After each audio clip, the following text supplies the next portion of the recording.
Welcome to this explainer. Today, we're diving straight into the real, mechanical life cycle of a crime. We're going to strip away all those dramatic TV tropes and look closely at the actual journey of criminal liability. We always see the dramatic arrests on screen, sure, but what actually happens inside the gears of the legal system from the exact moment a crime is conceived all the way to the day it's legally erased?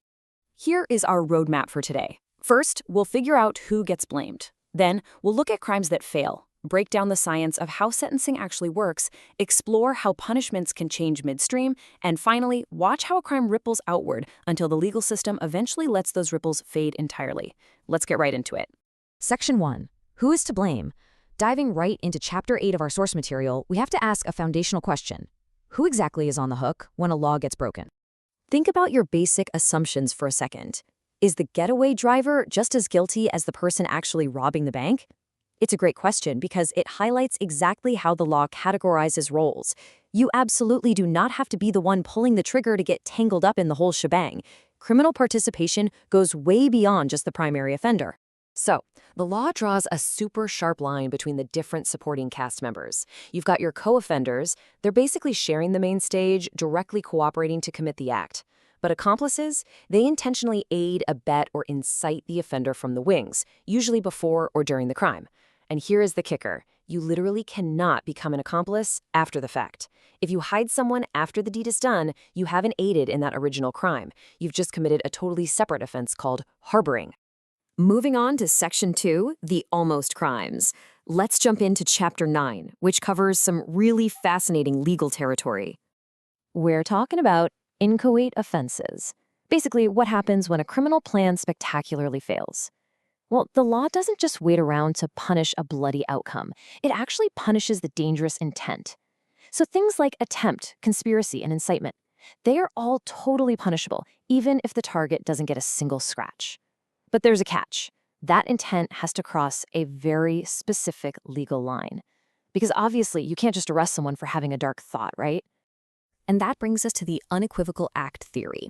This is essentially how a judge figures out that someone wasn't just, daydreaming about a crime, but had actively started the engine. The actions have to be observable, unequivocal, and actually constitute the true beginning of the crime. It's that exact moment where mere preparation flips over into actual execution. To put that into perspective, let's look at the real-world Mukintagara case. The accused here didn't just casually talk about having someone killed. No, they paid in advance to a hitman and physically brought the victim to a specific location. Just talking about it, or maybe buying a map, not enough. But handing over cash to a hitman, that makes the intent terrifyingly real. It officially crossed the line from mere preparation right into attempted aggravated murder. And honestly, the only reason it failed was because one of the plotters got cold feet and went to the cops. So, how exactly does a crime fail? Well, there are three main types of attempt. First, you have a completed attempt, like firing a gun, but just missing the target. Then there's an interrupted attempt, which is when the police kick the door down before you can pull the trigger.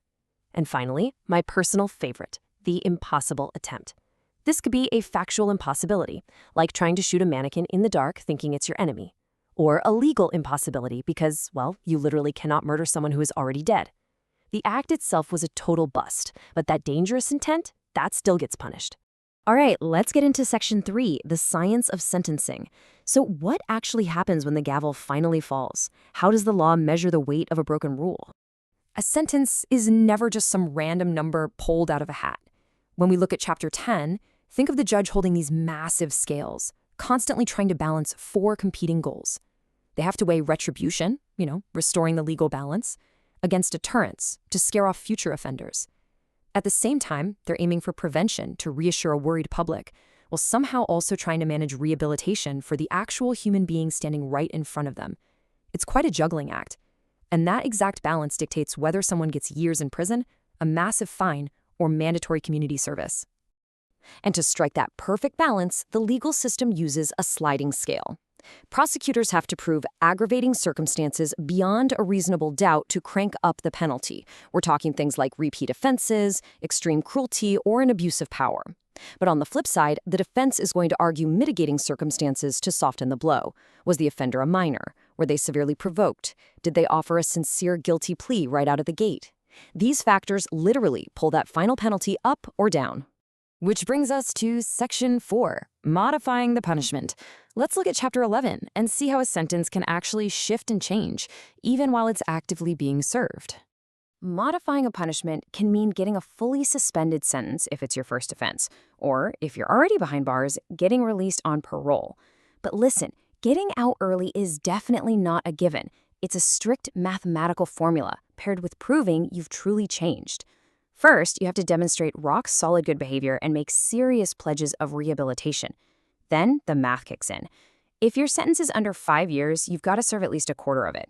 Over 5 years, you're serving a third. And if you got life imprisonment, you're sitting in that cell for at least 15 solid years before you can even ask for a hearing. Now, it's time to bust a massive Hollywood myth about the presidential pardon. Yes, a pardon is a discretionary act that can partially or completely remit a sentence. But unlike the movies, it doesn't magically erase the past. Sure, it might unlock your cell door, but it absolutely does not extinguish any civil damages you owe the victim, and it definitely does not wipe the conviction from your permanent record. You might be free, but legally, you're still a convicted felon. Finally, we're at Section 5. The clock runs out. Let's dive into Chapters 12 and 13 to explore how a crime's legal footprint eventually fades away entirely. First up is this ticking legal clock known as prescription. The law knows that over time, evidence rots and memories fade. So if prosecutors wait too long to file charges, the timer literally just runs out. For the heaviest stuff, felonies, the clock stops after 10 years. For a misdemeanor, they get 3 years, and for a petty offense, just 1 year. If that clock hits 0 before they officially act, the state loses its right to prosecute entirely. Period. But what if you were convicted and you served your time? How do you actually clear your name?